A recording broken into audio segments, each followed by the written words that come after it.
నూతన సంవత్సరంలో అడుగుపెట్టడానికి ఇచ్చిన అవకాశం బట్టి బోలో యేసు మసీహ్కి, బోలో యేసు మసీహ్కి. చాలా మంది ఈ సమయం చూడలేక ఈ లోకంలో లేరు, మట్టిలో కలిసిపోయారు చాలా మంది. అయినా కూడా దేవుడు మాకు ఈ నూతన సంవత్సరంలో అడుగుపెట్టడానికి ఇచ్చిన అవకాశం బట్టి దేవుడు చేసిన మేలు అన్నీ కాదు. దేవుడు మాకు ఎంతో మేలు చేసి కాపాడుతూ వచ్చి నూతన సంవత్సరంలో మనకు అడుగుపెట్టడానికి అవకాశం ఇచ్చిన దేవాది దేవునికి మనము కృతజ్ఞత స్తుతులు చెప్తా ఉండాలా. ఆయన చేసిన మేలు ఎప్పుడు కూడా మనము మర్చిపోవద్దు. మీరందరూ చాలా అదృష్టవంతులు. దేవుని ఆలయంలో కొత్త సంవత్సరం మీరు గడుపుతున్నారంటే దేవుడు మీకు ఆశీర్వదిస్తాడు, దీవిస్తాడు.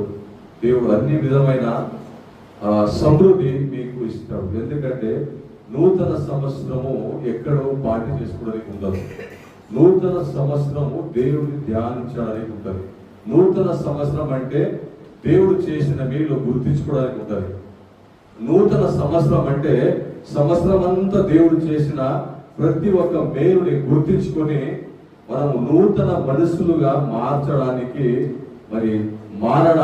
నూతన హృదయం, అన్ని నూతన స్వభావము కలిగి ఉండడానికి మనము ప్రయత్నం చేస్తూ ఉండాలి. సో సాక్ష్యం చాలా మంచి సాక్ష్యం చెప్పారు శ్రీకాంత్. మా సంఘంలో నిజంగానే మరి ఈ 2024లో చాలా పెద్ద పెద్ద అద్భుత కార్యాలు జరిగాయి. ఒకటి రంగమ్మక్క కుటుంబంలో, తర్వాత శ్రీకాంత్ వారి కుటుంబంలో, ఇంకా చాలా మందికి కూడా దేవుడు గొప్ప ఒక సహాయం చేసి ఒక అద్భుత కార్యం చేశాడు. గంతు చూసాం. అయినా బైబిల్లో ఏం చెప్తుందంటే, బైబిల్లో పాత రోజులు మనం ఎప్పుడు కూడా మర్చిపోవాలి. పాత రోజులు గుర్తించుకోవాలి. పాత రోజులు గుర్తించుకొని మనము ముందెళ్ళాల. నూతన సంవత్సరం అంటే ఏదో కేక్ కట్ చేసుకుని హ్యాపీ న్యూ ఇయర్ చెప్పుకొని ఫోన్లో వాట్సాప్లో హ్యాపీ న్యూ ఇయర్ చెప్పడము కొత్త సంవత్సరం కాదు.